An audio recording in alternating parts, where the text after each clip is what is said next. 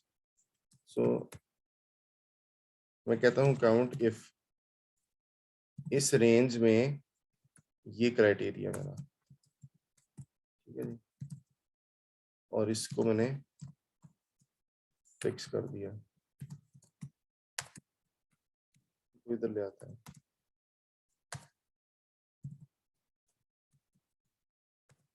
तो आपने basically true और फॉल्स अचीव करना है, ठीक है जी। सो मैंने इनको काउंट किया है कि इस रेंज के अंदर हिना को काउंट करें। तो अगर हिना होगा यहाँ पे लिखा हुआ तो ही काउंट होगा ना। तो हम यहाँ पे एक नाम लिखते हैं, फॉर एग्जांपल हम यहाँ पे लिखते हैं रजा लिखते हैं, यदि इसमें रजा नहीं आ रहा तो ये 0 है, ठीक है जी। सो अब मैं कंडीशन क्या लगा सकता हूँ कि count if greater than equal to 1, तो ट्रू हो गई, और ग्रेटर देन इक्वल टू 1 नहीं है चूंकि ये 0 थी इसलिए ये नहीं हो रही। सो अब एक ये कंडीशन बन गया जिसकी बेसिस पे मैं हाईलाइट कर सकता हूँ, ठीक है जी। सो आपने देखना है आपने किस तरह से स्मार्टली उसको यूज करना है, ठीक है जी। इसी तरह कंडीशंस जो हैं वो आप एंड और के साथ आप लिख सकते हैं, मल्टीपल कंडीशंस, तो आपके डिफरेंट वैरायटी की कंडीशंस को डिफाइन करते नहीं।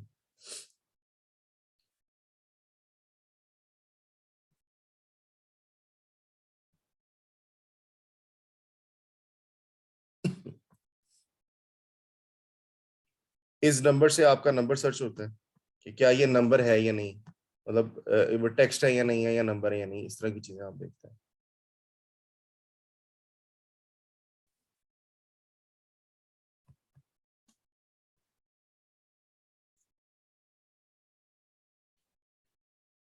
वीक डे आपको बताता है कि आपके साल के अंदर से कौन सा वीक, सॉरी वीक डे आपको बताता है आपका वीक डे कौन सा चल रहा है।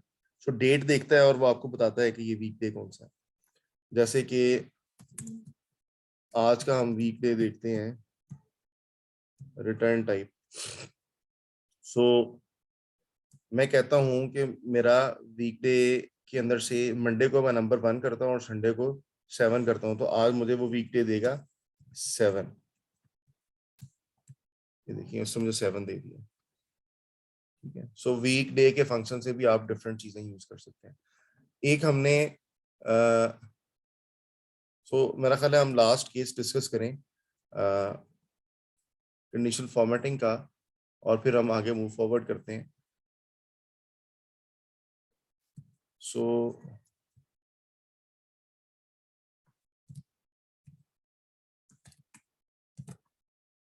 कहते हैं जी हम गैंट चार्ट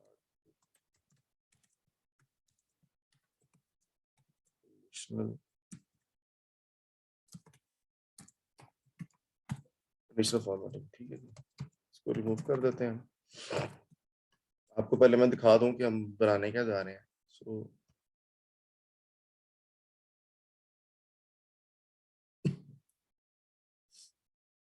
सो ये देखें, मैं यहाँ पे अपनी चेंजेस करता हूँ।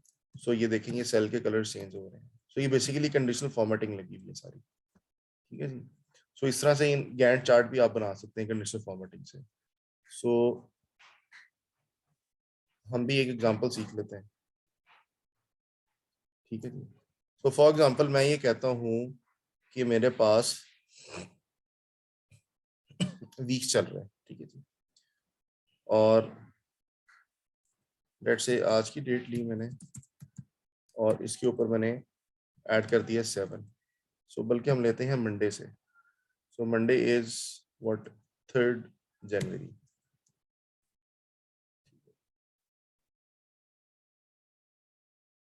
या इसको हम डायनामिक कर देते हैं, टुडे दिस प्लस 7, और इसका मैं कस्टम फॉर्मेट लिख रहा हूँ जाके, मुझे ईयर नहीं चाहिए, मुझे सिर्फ डेट और मंथ चाहिए, ठीक है जी। क्योंकि मेरे लिए ऑब्वियस है कि ये कौन सा वो है। अच्छा जी, इसको मैं इक्वल करता हूँ और फॉर्मेट में जाके मैं 4 दफा डी लिखूंगा तो मुझे उसका नाम बताना शुरू कर देगा, 3 दफा लिखूंगा तो शॉर्ट नेम बता देगा। सो ये संडे है इस तरह, ठीक है जी। सो ये मेरा वीक नंबर आ गया, वीक नंबर 1 है ये आज से ऑनवर्ड्स, या हम वीक नंबर निकाल भी सकते हैं, वीक नंबर 2। ये हमें बता रहा है कि 2022 का ये कौन सा वीक नंबर है, ठीक है जी। 2 जनवरी को वीक नंबर 1 होना चाहिए वैसे मेरे ख्याल से, 2 जनवरी।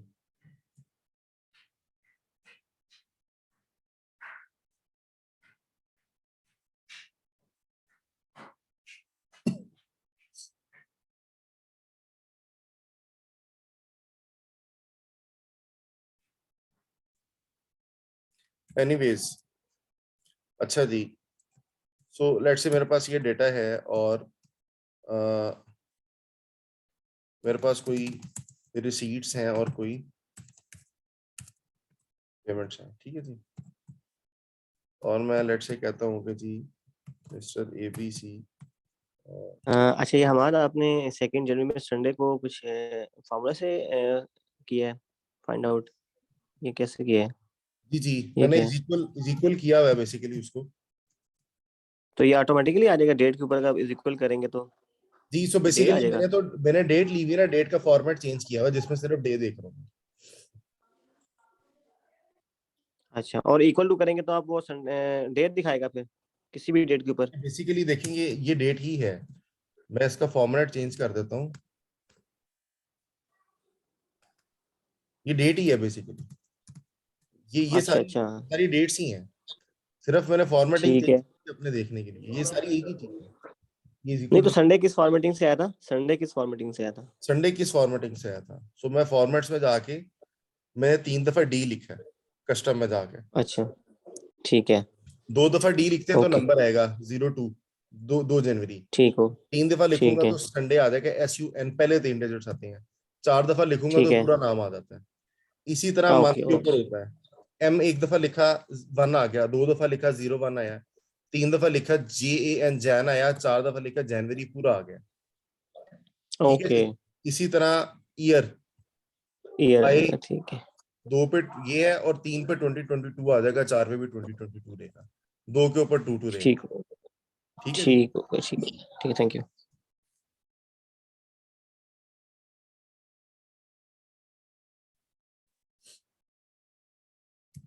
ले जी, सो लेट से मेरे पास रिसीट्स हैं और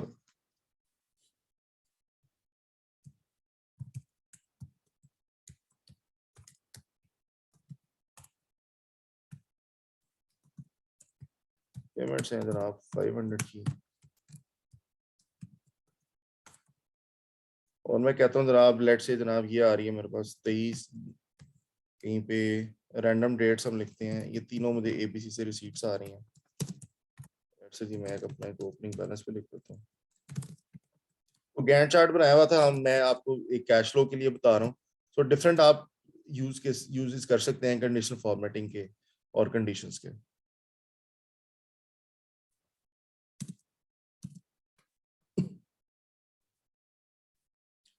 2 जनवरी है, लेट से इसको हम कहते हैं, ये पैसे मुझे आते हैं 1 मार्च 2022 को, ये वाले लेट से ये जनवरी में आ जाते हैं 16 जनवरी 2022, ये मुझे फरवरी में आ जाते हैं लेट से 3 फरवरी 2022, और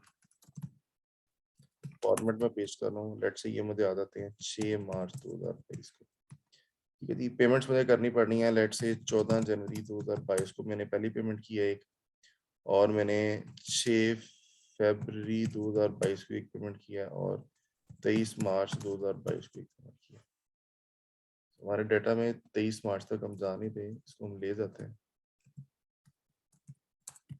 नहीं जी अब कवर हो गया।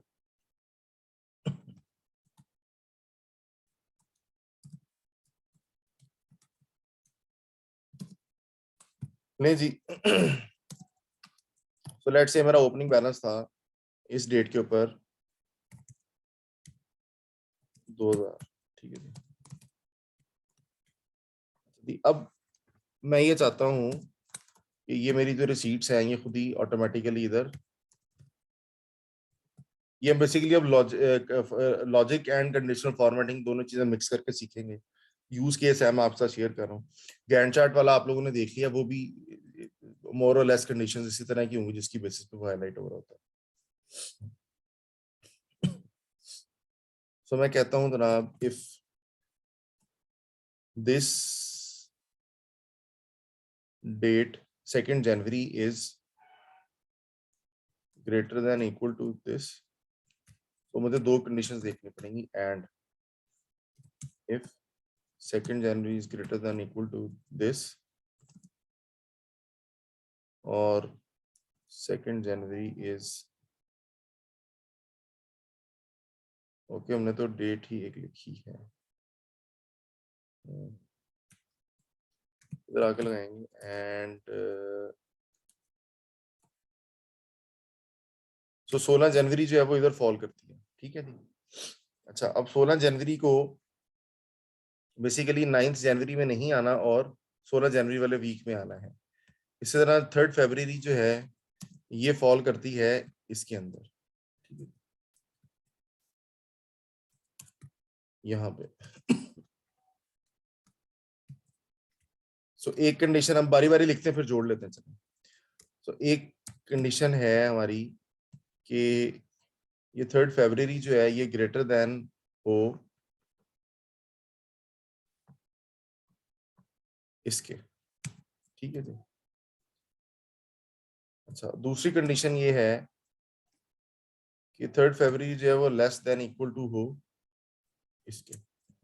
तो हम ये कहते हैं कि जब ये दोनों कंडीशंस मीट हो तो यहाँ पे आप हमें इस फिगर को प्लॉट कर दो इस वीक के अंदर, ठीक है जी। सो हम कह रहे हैं कि वीक एंड के हिसाब से हमने लेके चलना है, ठीक है जी। And this is equal to true और दिस इज इक्वल टू,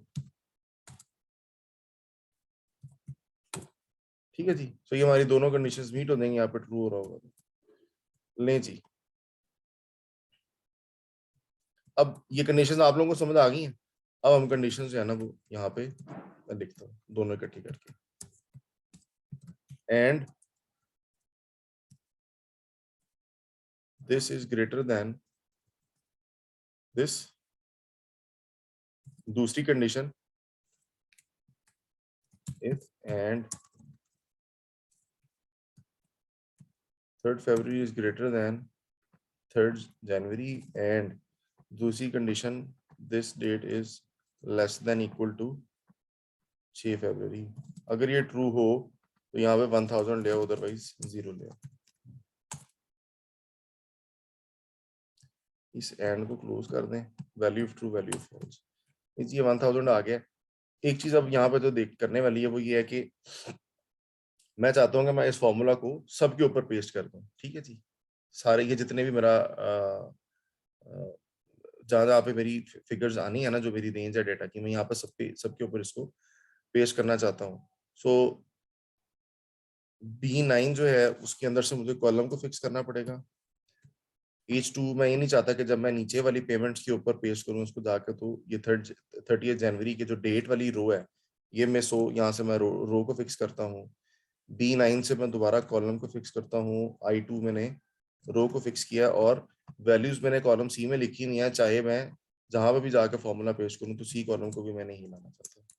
नहीं जी, हाईलाइट रिमूव करते हैं, इसकी फॉर्मेटिंग अप्लाई करते हैं और इस फॉर्मूला को यहाँ पे पेस्ट करते हैं। नहीं जी, ये आपके प्लॉट हो गए, इनको लेट्स से हम चेंज कर देते हैं और इसको भी चेंज कर देते हैं, ठीक है जी। इसी तरह आपके पास यहाँ पर अप्लाई होते हैं, ठीक है जी। रिसीट्स,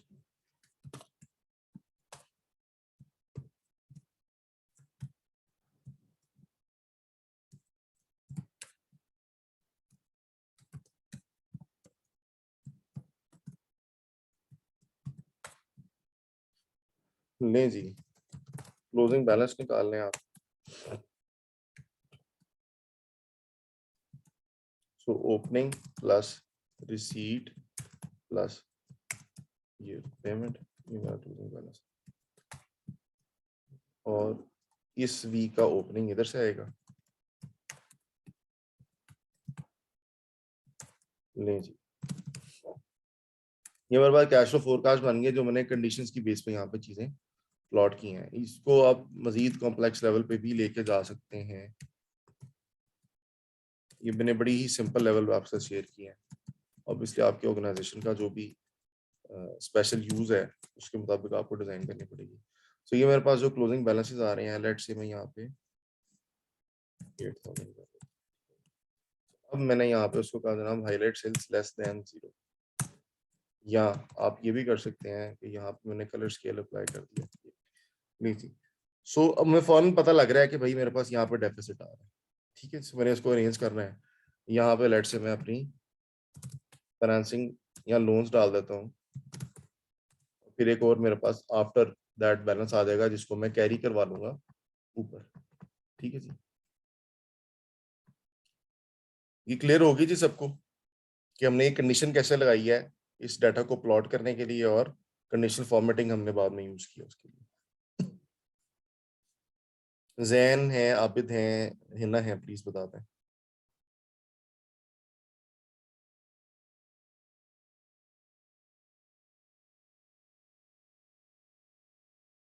ओके जी, जबरदस्त हो गया।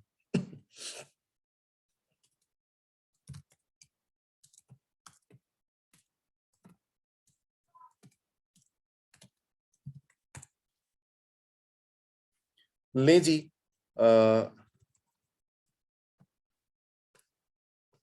पिवट टेबल्स की डिस्कशन कर रहे हैं हम लोग। बहुत ज्यादा टाइम हमारे पास नहीं बचा, बट ये कि प्राइमरी डिस्कशन आप लोगों के साथ हो जाएगी।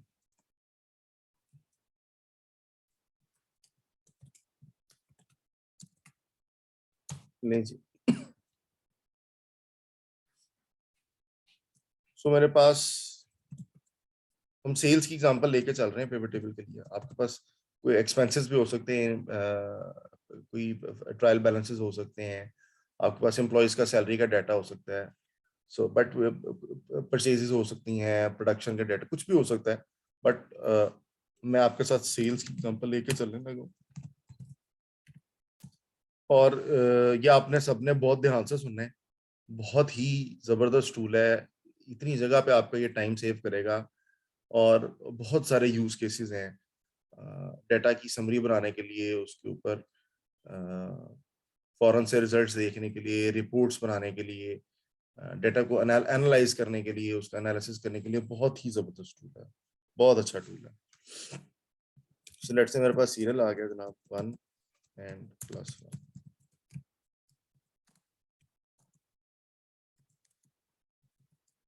मैं कहता हूँ जी सेल्स पर्सन और item location, item quantity date value, sales tax date, sales tax value,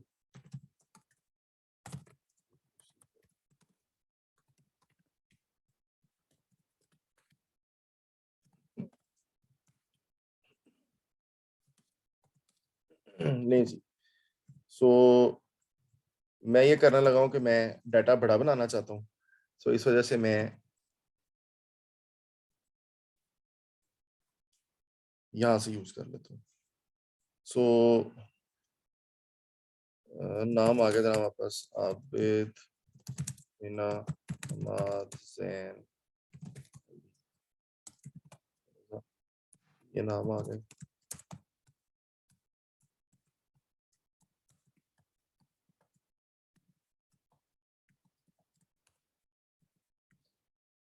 क्या क्या जनाब, लाहौर, कराची, इस्लामाबाद, गुवाहाट, फैसलाबाद, और क्या जी, आइटम आ गया जनाब मेरे पास, लेट्स से कुरकुरे, ग्रेवी और क्या है जनाब, टॉप ऑप्स और लेट्स से रियो ही लिख लेते हैं। और ठीक है जी, मैं रैंडम डाटा बनाने जा रहा हूँ और मैं फॉर्मूला लिख रहा हूँ जनाब,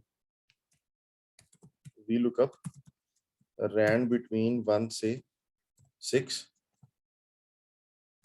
टेबल अरे है जनाब मेरी ये, इसको मैंने फिक्स कर दिया। इसके अंदर से कॉलम 2 के अंदर मेरे नाम पड़े हुए हैं, मुझे एग्जैक्ट मैच चाहिए 0। ये अली ले आया, इसी के ऊपर लोकेशन पड़ी हुई मेरी 3rd कॉलम पे और इसी में आइटम पड़ा हुआ मेरा 4th कॉलम पे। ठीक है जी,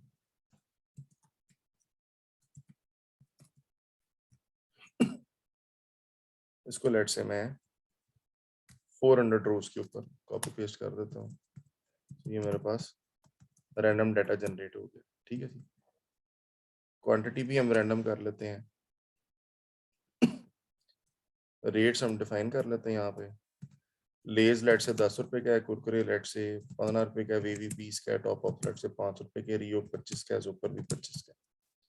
ठीक है जी, सो क्वांटिटीज जो है वो हम रैंडम कर लेते हैं और हम लेकिन कहते हैं कि क्वांटिटीज हमेशा 10 का मल्टीपल होंगी। सो हमने एक फॉर्मूला सीखा था फ्लोर का और सीलिंग का। सो लेट से मैंने कहा जनाब फ्लोर और सिग्निफिकेंस है मेरी 10, नंबर जो है सॉरी वो मेरा है रैंडम नंबर बिटवीन 10 हम ले लेते हैं मिनिमम और ले लेते हैं 100 और सिग्निफिकेंस ले लेते हैं 10 की। ये मेरे पास क्वांटिटीज आ गई। रेट को मैं लुकअप लगा के ले आता हूँ। ये भी हम पिवट टेबल नहीं सीख रही है, तो मैं सिर्फ उसके लिए एक डाटा बना रहा हूँ और वैल्यू जो है वो इन दोनों का मल्टीपल होगी। सेल्स टैक्स रेट लेट से 17% है, ये दिस इनटू दिस और दिस प्लस दिस, ये आ गया। ठीक है जी,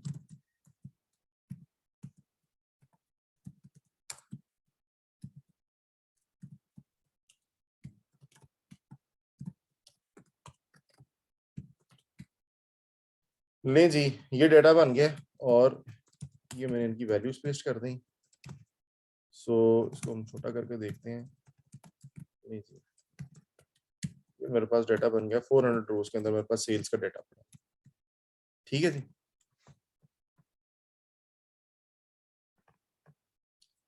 अच्छा जी, अब हम इस पे लगाते हैं पिवट टेबल। ठीक है जी, इसको हम कहते हैं पिवट टेबल डेटा और ले जी ये मैंने डेटा को सिलेक्ट किया, इंसर्ट में गया, पिवट टेबल सेलेक्ट किया, फ्रॉम टेबल रेंज सेलेक्ट किया और वो मेरे से पूछ रहा है कि मैंने अब ये रेंज सेलेक्ट होगी A1 से लेके J400 तक। वो पूछ रहा है न्यू वर्कशीट में बनाना है एग्जिस्टिंग में, मैं कहता हूँ मैंने न्यू में बनाना है। तो मैंने न्यू में बनाया, इसको रीनेम कर देते हैं जनाब पिवट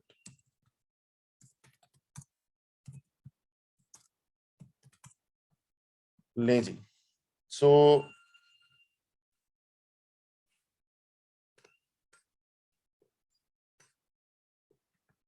एक मिनट दीजिएगा प्लीज।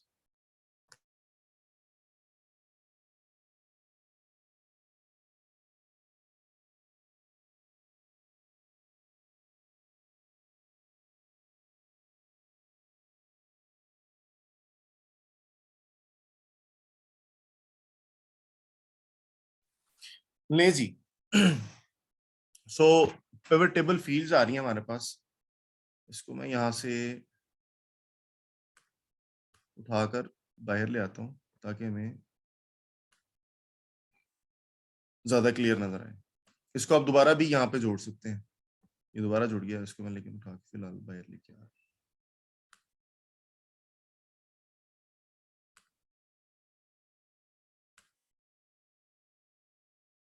और ये खुलती है, आप जब पिवट टेबल पे क्लिक करते हैं इसके ऊपर तो ये आपकी फील्ड लिस्ट खुल जाती है, जब बाहर क्लिक करते हैं तो ये चली जाती है। इस तरह ये 2 टैब्स हैं। अच्छा, इसको अगर मैंने लेट से बंद कर दिया तो मैं दोबारा से भी ये फील्ड लिस्ट खोल सकता हूँ, ठीक है जी। इधर से भी आपके पास field list hide and open हो जाती है, ठीक है।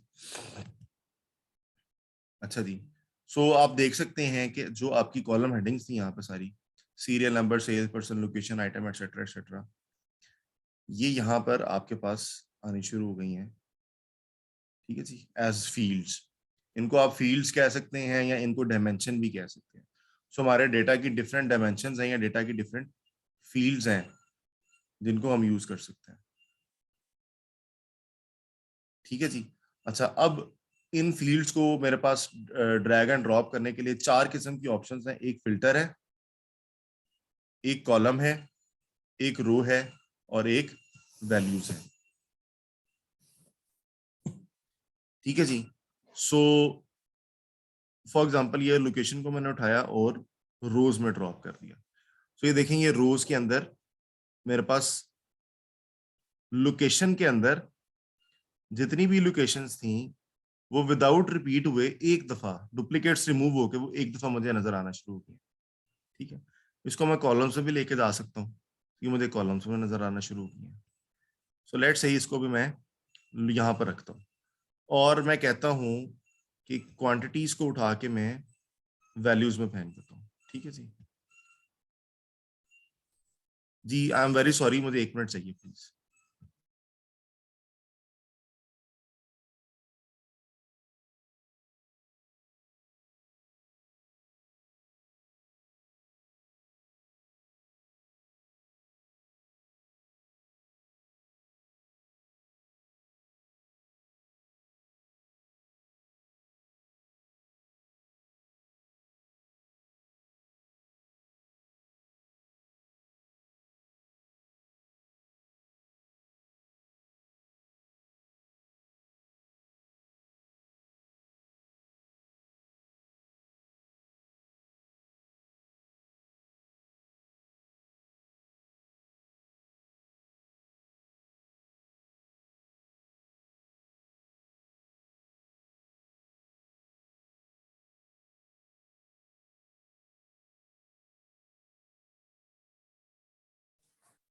जी सॉरी जी। ओके, सो मैंने क्वांटिटीज को प्लेस कर दिया वैल्यूज में, ठीक है जी। अच्छा, इसको बड़ा कर लेते हैं थोड़ा।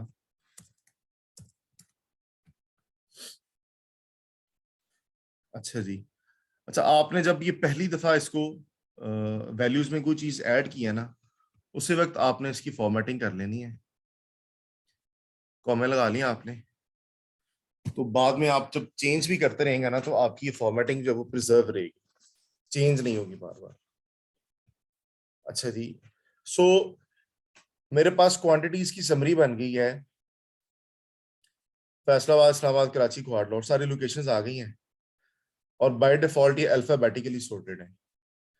मैं इनकी लोकेशन, इनकी पोजीशन चेंज भी कर सकता हूँ, यूं उठा के डिफरेंट जगहों पर प्लेस कर सकता हूँ। अल्फाबेटिकली सॉर्टेड है, मेरे पास सॉर्टिंग की ऑप्शंस हैं, यहाँ पे सॉर्ट भी कर सकता हूँ, फिल्टर्स भी लगा सकता हूँ, एटसेट्रा एटसेट्रा। अच्छा जी, इसी तरह मेरे पास सेल्स पर्सन है, इनको उठा के मैंने लोकेशन के नीचे फेंक दिया। अच्छा, अब मेरे पास ट्री बन गए। मेरे पास ट्री क्या बना है कि फैसलाबाद में आबिद अली हमाद ने कितनी कितनी सेल्स की हैं, तो बेसिकली 2930 का ब्रेकअप है। इसी तरह इस्लामाबाद में इन्होंने कितनी कितनी सेल्स की हैं, कोहाट में इन्होंने कितनी कितनी सेल्स की हैं, सो ये आना शुरू हो गया। मैं इसको रिवर्स केस सिनेरियो करके भी देख सकता हूँ कि किस बंदे ने किस किस लोकेशन में कितनी कितनी सेल्स की हैं। जैसे आबिद की यहाँ पे 370, 360 एंड 640 आ रही हैं। सो मैं इसको अभी मेरे पास जो इनका सीक्वेंस है वो लोकेशन ऊपर है और सेल्स पर्सन नीचे है। मैं लोकेशन को पिक करता हूँ और ड्रैग ड्रॉप कर दिया मैंने सेल्स पर्सन की नीचे। सो अब आबिद ऊपर आ गया, और लोकेशंस नीचे आ गई हैं। इसी तरह अली ऊपर आ गए, उनकी लोकेशंस नीचे आ गई हैं। सो अब मुझे पता लग रहा है कि किस किस इस पर्सन ने इन डिफरेंट एरियाज में कितनी कितनी सेल्स की हैं।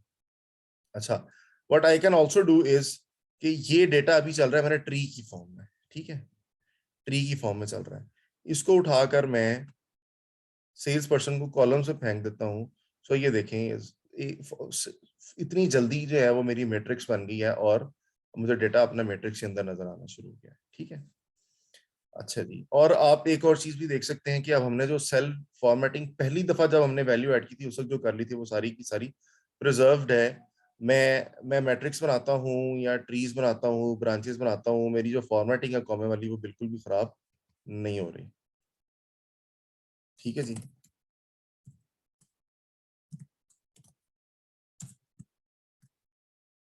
जी क्वेश्चंस हैं कोई?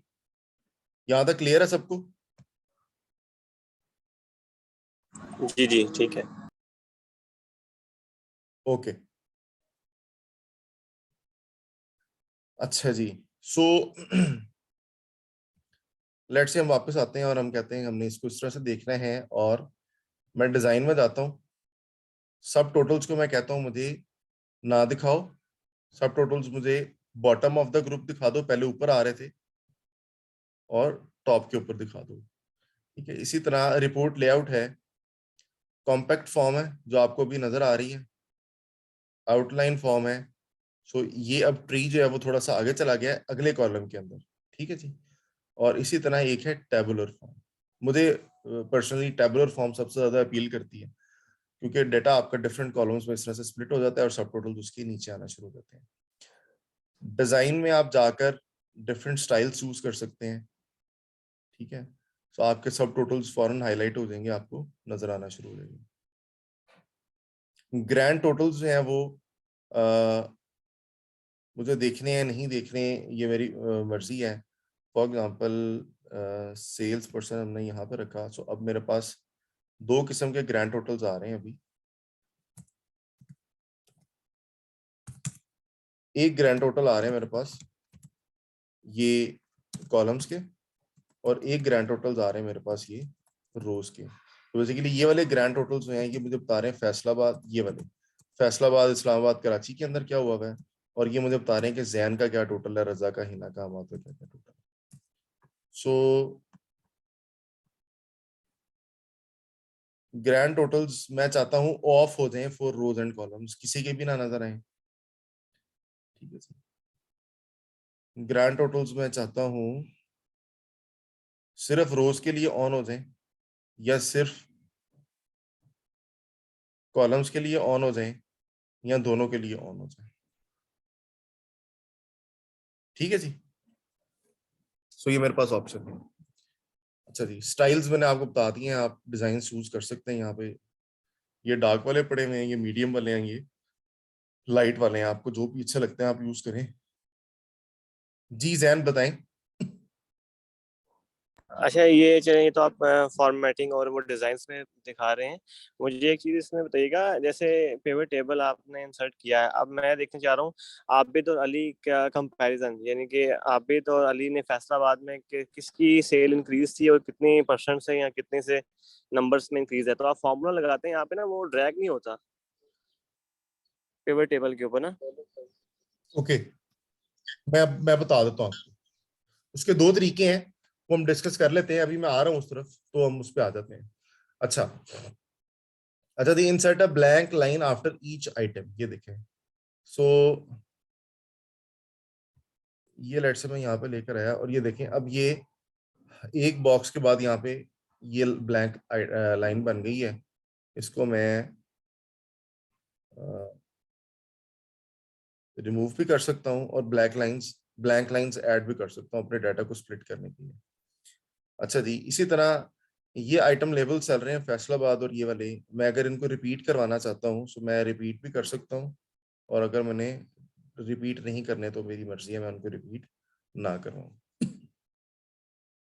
अच्छा, सो ये ऑप्शंस थी जो हमने पूरे पिवट टेबल पे अप्लाई की हैं। अगर आप किसी एक फील्ड के ऊपर चेंजेस करना चाहते हैं, तो मैं ये लोकेशन में जाऊंगा, इस फील्ड की सेटिंग्स खोलूंगा और इसके जो सब टोटल्स आ रहे हैं इसका लेआउट और प्रिंट मैं चेंज कर सकता हूँ, यानी कि मैंने सिर्फ इसको रिपीट करवाना या नहीं करवाना। फॉर एग्जांपल मेरे पास यहाँ पे हो सकता है, लेट्स से जी मैंने आइटम भी फेंक दिया, ठीक है जी, और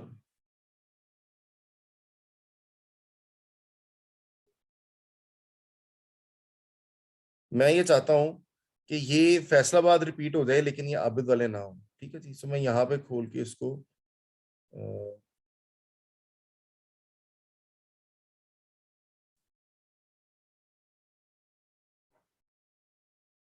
मैंने लोकेशन की फील्ड सेटिंग्स खोली, लेआउट एंड प्रिंट, और इसको रिपीट कर दिया। ठीक है, अगर आप ऊपर से अप्लाई करेंगे तो वो सबके ऊपर अप्लाई होगा, सबके ऊपर रिमूव होगा। यहाँ पे आप ये कर सकते हैं। और इसके ऊपर सब टोटल्स लगे हुए हैं, मैं इस पर राइट क्लिक करके सब टोटल्स पे अनटिक कर सकता हूँ, सब टोटल्स पे दोबारा टिक कर सकता हूँ। ठीक है, सो अब हो सकता है आपने मल्टीपल सब टोटल्स बनाए हों, जैसे अभी ये देखें, ये फैसलाबाद का टोटल भी आ रहा है। ठीक है, सो मैंने जब ये रिमूव किए हैं तो फैसलाबाद का, और ये देखें ये वाले टोटल्स अभी भी इंटैक्ट हैं जो सिटी के आ रहे हैं, सिर्फ ये जैन और इनके सब टोटल्स रिमूव हुए हैं। ठीक है, अच्छा, सो इसको आप एक्सप्लोर करें। अच्छा, इसी तरह ये मेरे पास क्वांटिटी का सम आ रहा है।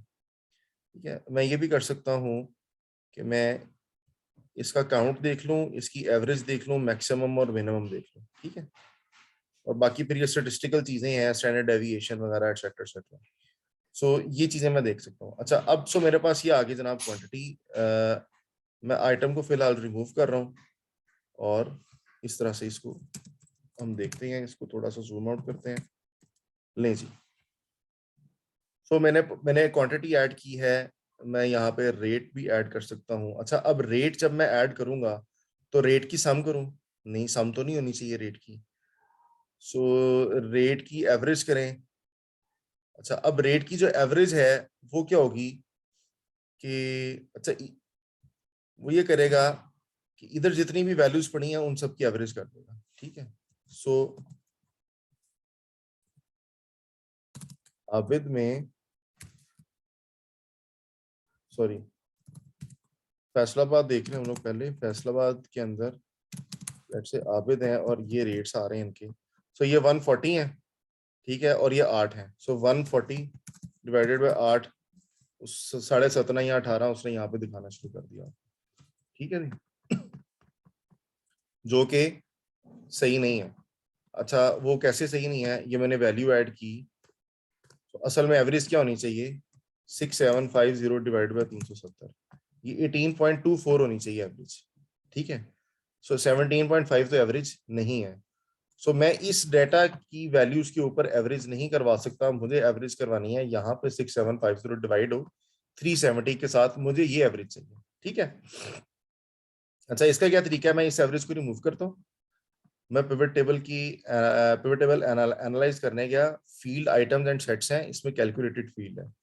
कैलकुलेटेड फील्ड में मैंने कहा जनाब एवरेज, इसको मैंने नाम दिया, फॉर्मूला में लिखता हूँ वैल्यू के ऊपर डबल क्लिक किया, डिवाइडेड बाय क्वांटिटी पे डबल क्लिक किया, सो मैंने खुद फॉर्मूला डिफाइन कर दिया कि ये जो वैल्यू आ रहा है डिवाइडेड बाय ये क्वांटिटी हो, और इसको एक नई फील्ड बना दो, इसका नाम तुम रख दो एवरेज।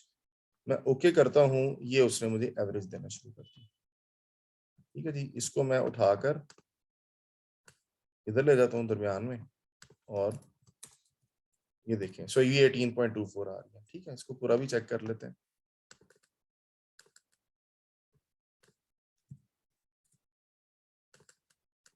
ठीक है जी, 18.24 3242, सो बेसिकली ये सारी एग्जैक्ट उसके साथ मैच हो गई है। ठीक है जी, सो इस तरह से हम कैलकुलेटेड फील्ड्स भी ऐड कर सकते हैं। जैसे कि मैं वैल्यू के ऊपर लेट से सेल्स टैक्स यहाँ पे नहीं कैलकुलेट करना चाहता, सो मैं सेल्स टैक्स इधर ही वैल्यू मल्टीप्लाई बाय 17% कैलकुलेट करवा लूँ, and then value plus sales tax को ऐड करवा के इंक्लूसिव वैल्यू करवा लूँ, सो मैं यहाँ पे ये भी कैलकुलेट कर सकता हूँ। ठीक है जी, उसका फायदा ये होता है कि आप जब अपनी फील्ड्स को कॉलम्स और रोज के अंदर ऊपर नीचे करते हैं ना, तो वो कैलकुलेशंस भी उस तरह से परफॉर्म कर रहा होता है। जैसे अब ये एवरेज है ना, सो मैं अगर इसको सेल्स पर्सन को इधर लेके जाता हूँ तो वो मेरी एवरेज की जो कैलकुलेशंस है ना वो भी रिवाइज हो गई हैं इसी डाटा की बेस पे, वो नीचे से सामने हो रही, वो अब ऊपर ही कैलकुलेट हो रही है। ठीक है, सो ये, और ये लेवल्स हैं मेरे पास इस तरह से, ये अभी वैल्यू इधर पड़ी हुई है, सो मैं देख रहा हूँ परसेंट टू दिस, सो ये percent to quantity, average and value. ठीक है, और इसको अगर मैं रिवर्स करता हूँ तो मेरे पास क्वांटिटी है, और इस क्वांटिटी के लिए सारे पर्सन्स हैं, और फिर एवरेज है उसके लिए सारे लोग हैं, और फिर वो है, तो मैं डिफरेंट प्रेजेंटेशंस भी अपनी चेंज कर सकता हूँ।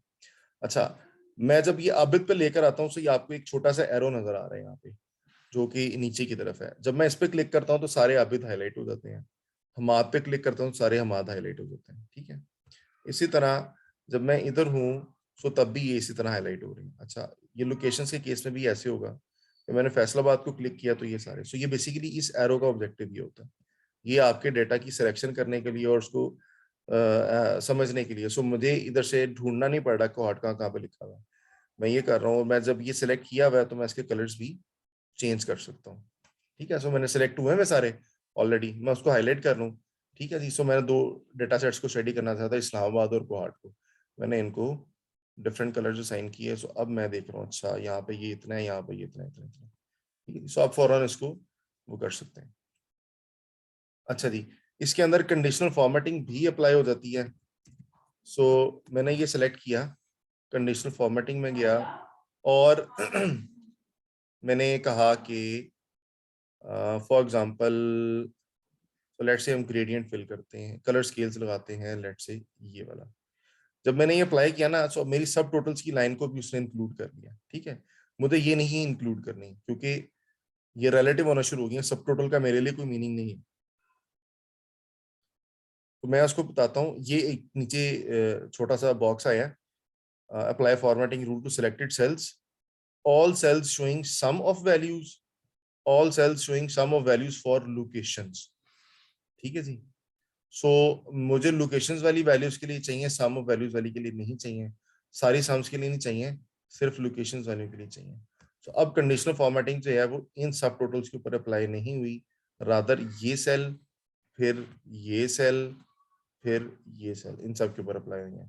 सो मजेदार चीज ये है कि मैं जब इसको चेंज करता हूँ तो मेरी अपने मैट्रिक्स बनाता हूँ या ड्रैग ड्रॉप करता हूँ फील्ड्स को, तो मेरी कंडीशनल फॉर्मेटिंग भी चेंज हो रही है, ठीक है जी। मैं इसको इधर ले जाता हूँ, इसको इधर ले आता हूँ, सो हर तरह से इस तरह से अप्लाई हो रही है, ठीक है जी। आप इसके ऊपर आइकॉन सेल्स भी लगा सकते हैं, आइकॉन्स भी लगा सकते हैं, एटसेट्रा एटसेट्रा, बाकी चीजें भी कर सकते हैं। यहाँ तक कोई सवाल है तो बताएं। 5 मिनट रह गए हमारे पास, जैन का क्वेश्चन मैं आंसर करूंगा, उसके बाद बाकी चीजें फिर इंशाल्लाह हम लोग अगले सेशन में सीखेंगे।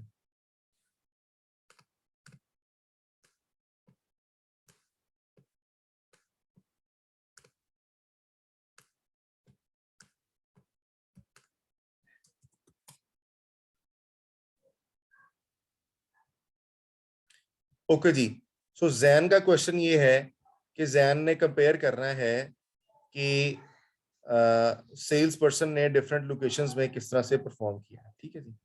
सो लेट्स से हम क्वांटिटी की स्टडी करते हैं, एवरेज भी मैं निकाल देता हूँ, वैल्यू भी निकाल देता हूँ, और लोकेशंस को मैं कॉलम से फेंक देता हूँ, ठीक है जी। अच्छा, अभी ये मेरे पास वैल्यूज आ रही हैं जो एग्जैक्टली नीचे से आई हैं, ठीक है। What I can do is कि मैं इस पर राइट क्लिक करूँ और शो वैल्यूज एज, अभी मैं कोई कैलकुलेशन नहीं कर रहा। सो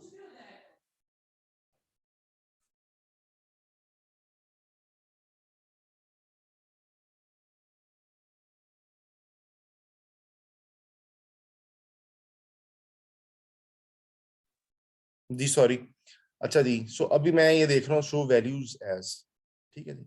अभी नो कैलकुलेशन है, मैं इसको कर सकता हूँ as percentage of grand total.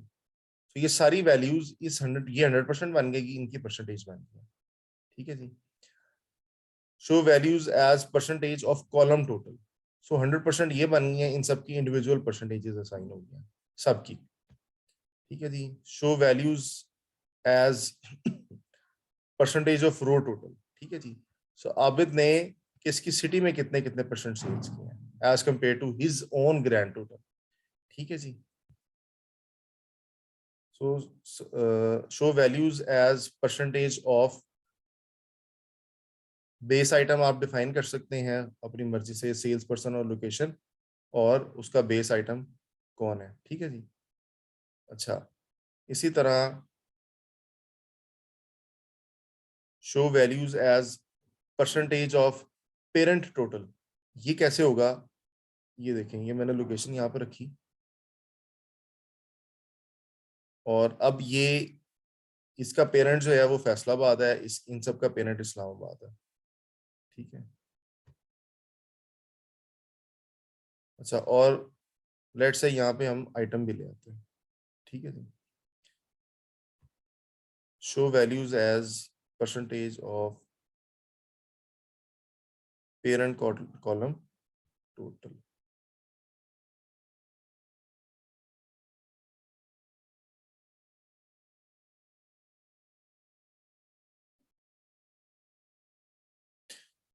नहीं जी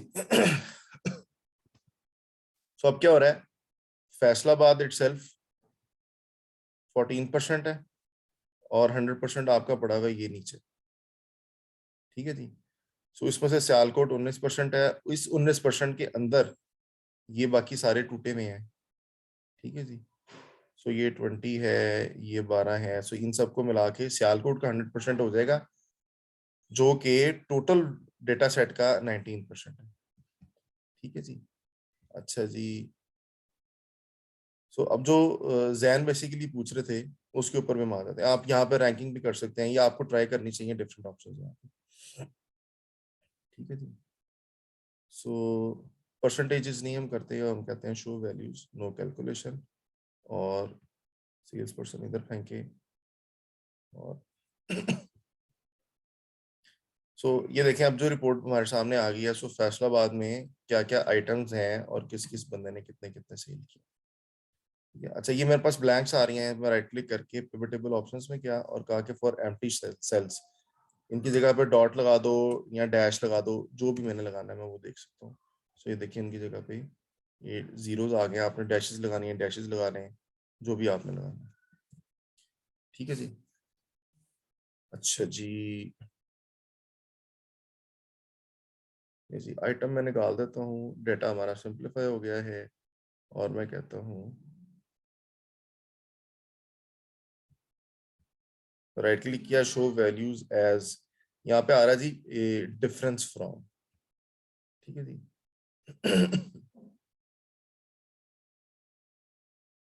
सेल्स पर्सन प्रीवियस और नेक्स्ट, ठीक है जी। लेट्स से मैंने प्रीवियस किया, ओके किया। सो जैन एक तो ये है आपके क्वेश्चन का आंसर, ठीक है। सो इन दोनों का डिफरेंस यहाँ पे आ गया, इन दोनों का डिफरेंस यहाँ पे आ गया, सो ये आपको डिफरेंसेस नजर आने शुरू हो गए। ये डिफरेंसेस आपके लिए तब भी पर्टिकुलरली यूजफुल होते हैं अगर आपके पास ईयर टू डेट फिगर्स हैं और आप उसमें देखना चाहते हैं कि मंथ ऑन मंथ कितनी चेंज आई है, तब भी आप इनको यूज कर सकते हैं।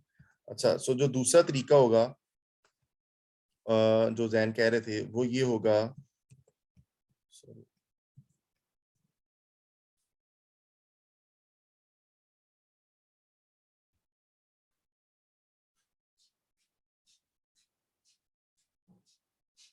लेट्स से ये, और मैं यहाँ पे अच्छा, जी जी आपने ये तो पिवट के अंदर ही मुझे बताया है। मैं बेसिकली क्वेश्चन था, या अभी जैसे ये अभी इस पोजीशन में पिवट टेबल है और ई कॉलम के अंदर मैंने फॉर एग्जांपल क्विकली एक देखना है कि आबिद का कंपैरिजन अली के साथ ना फैसलाबाद रीजन में, तो अगर आप ये 6750 और 4750 को यहाँ पे कैलकुलेट करें ना, मतलब फार्मूला से माइनस करके उसको ड्रैग करें, वो नहीं होता। मैंने ये क्वेश्चन था मेरा ओके बेसिकली। ओके ओके, ठीक है। सो जैन ये कह रहे हैं कि दिस माइनस दिस करता हूं तो ये मेरा नहीं चलता, ऐसी है जी जैन? ये ऐसी है, लेकिन ये पिवट के अंदर आपने करना है जहाँ पिवट लगा होगा। जी ये ये देखें, पिवट है। जी जी नहीं नहीं, पिवट पिवट टेबल्स जो आपका मेन पिवट है, ये तो आपने एक्सट्रैक्ट रिपोर्ट निकाली हुई ना वहां से, दोबारा उसमें तो वो बताएं। काफी सारा वो एक फॉर्मूला सा शो कर देता है कि पिवट दिस दिस दिस, मतलब माइनस दिस, एक रो तो आपको दिखा देता है वो। ओके, मैं समझ गया आपका क्वेश्चन।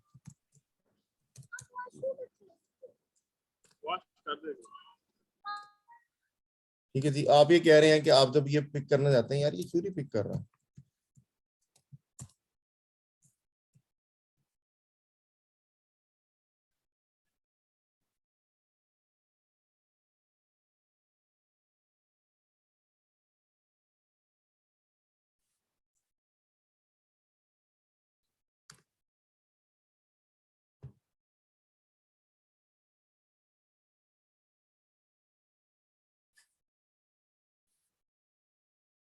अच्छा जैन, मैं आपके क्वेश्चन पे आ रहा हूँ, बस एक दो इंपॉर्टेंट चीजें हमें वो बता दूं।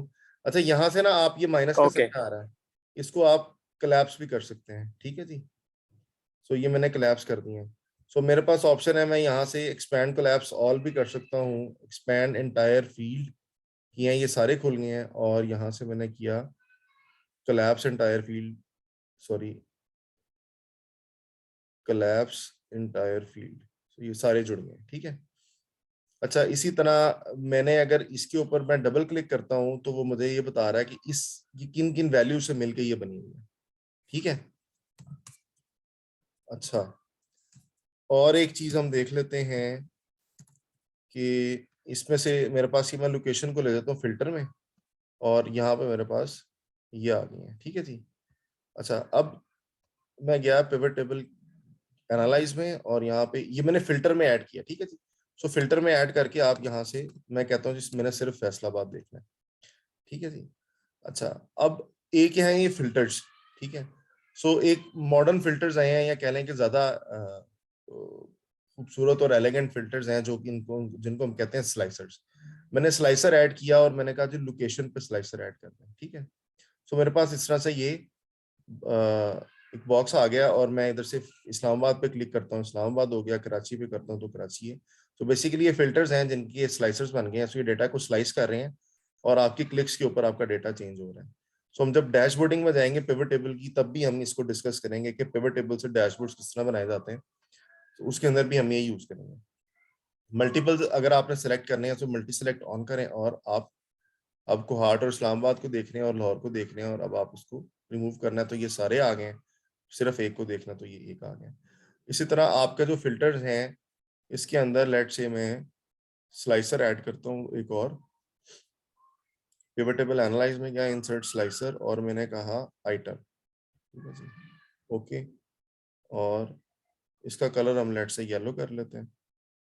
अब ये सारे आइटम्स आ रहे हैं, मैंने लोकेशंस लेट से सारी भी सिलेक्ट करनी है, लेकिन मैं सिर्फ कुरकुरे देखना चाह रहा हूँ तो मुझे कुरकुरे नजर आ रही हैं। मैं सिर्फ रियो देखना चाह रहा हूँ, सिर्फ रियो आ रहा है। सिर्फ टॉपअप्स देख रहा हूँ तो टॉपअप्स आ रहे हैं। ये स्लाइसर्स का यूज आ गया हमारे सामने। अच्छा जी, इनको फिलहाल, अच्छा अब हमने इस वक्त लोकेशन जो है वो फिल्टर में डाली हुई है। सो मैं पिवट टेबल एनालाइज में गया और मैं ये ऑप्शंस में गया और मैंने कहा show report filter pages, show report filter pages. जब मैंने इस पर क्लिक किया, इसने कहा जनाब show all report filter pages of location, okay. So मेरी जितनी भी लोकेशंस थी उन सबकी शीट्स बन गई हैं, ठीक है, विद ऊपर फिल्टर अप्लाई हो गया। सो फैसलाबाद, इस्लामाबाद, कराची, कोहाट, लाहौर, सियालकोट, और उसने उन सबको रीनेम भी कर दिया, ठीक है जी। अच्छा जी, अब आ जाए जनाब। So most this is what's most about pivot table. Jain के क्वेश्चन का आंसर करते हैं।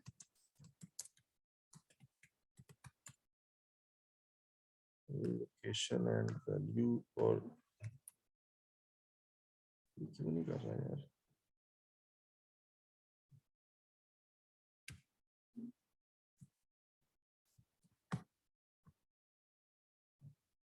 ठीक है जी, यहां तक सवाल है किसी के तो प्लीज बता दें।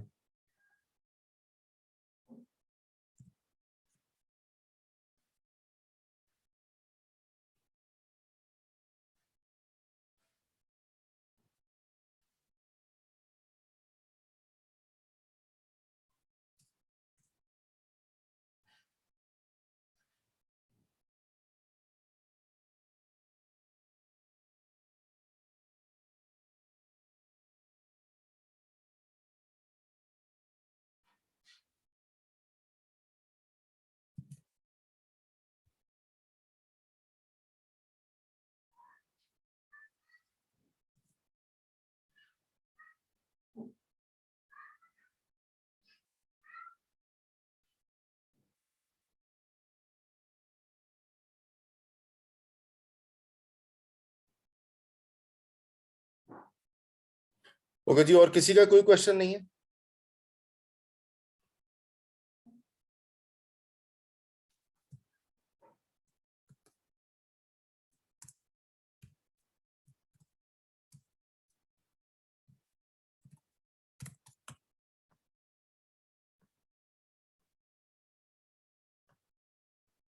अच्छा, अटेंडेंस प्लीज सारे अपनी करवा के जाइएगा, बस मैं 5 मिनट में क्लोज कर रहा हूँ।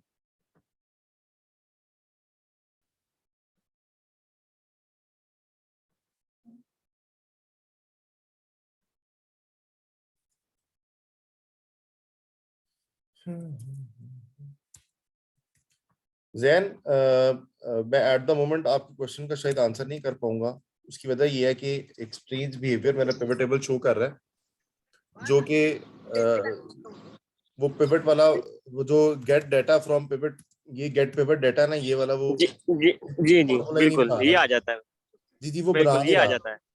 और मुझे ओके ओके ये जी this is the first time कि मेरे साथ ये हो रहा है कि वो इस तरह से नहीं बना रहा। सो एनीवेज उसका हल ये होता है कि आप जो है ना वो खुद लिख लेते हैं यहाँ से। लेट से मैं कहता हूँ कि जनाब B5 माइनस B6, ठीक है जी, और अब आप इसको फिर ड्रैग ड्रॉप कर लेते हैं। इसका एक हल ये है, और एक हल वो है जो पिवट टेबल के अंदर से अब आप कैलकुलेट कर लेते हैं, शो वैल्यूज एज डिफरेंस और वो सारा कुछ, ठीक है जी। अच्छा नहीं वो गेट डाटा वाला, चले वो नेक्स्ट कर लेंगे डिस्कस। जी वो जो गेट डाटा वाला है ना, उसको आप अवॉइड नहीं कर सकते। आप पिवट टेबल से जब भी जाके डाटा उठाते हैं ना, तो वो गेट डाटा करना शुरू हाँ कर देता है वहां से। उसका हल ये बिल्कुल होता है कि बिल्कुल आपने खुद से फॉर्मूला लिखना बाहर आके, is equal to B6 minus is equal to B7। ये आपने खुद लिख लेना है यहाँ पे।